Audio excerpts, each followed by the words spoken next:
The Vatican has released Pope Francis's message for the first ever World Day for the Poor. His message and this initiative is a call to everyone to love not only in word but also through our actions.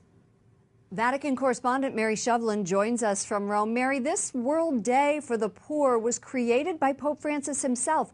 Tell us about when it is and what is his message? Lauren, the actual day isn't actually until November 19th later this year. That's the 33rd Sunday at Ordinary Time, the week before we celebrate the Feast of Christ the King. That's when Pope Francis wanted this to happen. And it all came about because during an audience last November in the Vatican with about 6,000 poor and homeless people from in and around Rome, Pope Francis spontaneously said, why don't we have a day dedicated to the poor? So that's how it all came about. His message is simply that of we have to go beyond words. Let us love beyond words, putting our words into action. The church has always served the poor. Why do you think Pope Francis wanted a specific day to do this? Lauren, in the Pope's words, he said this day is meant above all to encourage all believers to react against this culture of discard, of waste, the throwaway culture as he calls it, and to embrace what he calls a culture of encounter. Archbishop Fisichella presented the Pope's message today to the press, and he told me it's also about realizing the special place that the poor have in the life of the church.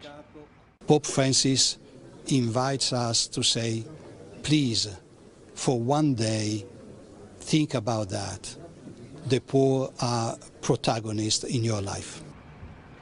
Lauren, he's asking all of us to reflect on what else that we're able to do. As we know, the Catholic Church is the largest charitable organization in the world, but he's asking us all to take a deeper look to figure out how better we can serve the poor throughout the world. And you know, Mary, I think that it is so important for each one of us to think, what can I do for the poor today? And as opposed to thinking of poverty as this overarching issue. That's right, Lauren. I think the more we reflect on that, the more we see the poor as a resource for all of us, and the more we find concrete new ways to serve them. And in fact, Pope Francis, who will celebrate the Day of the Poor in November 19th, of his own initiative, he's going to invite the people at that Mass, about 500 of the poor, to lunch with him afterwards. So he's also inviting us to think, what more can I do, and find creative ways to love Christ and the poor. Mary Shovlin, EWTN News Nightly Vatican correspondent. Thank you, Mary. Thank you, Lauren.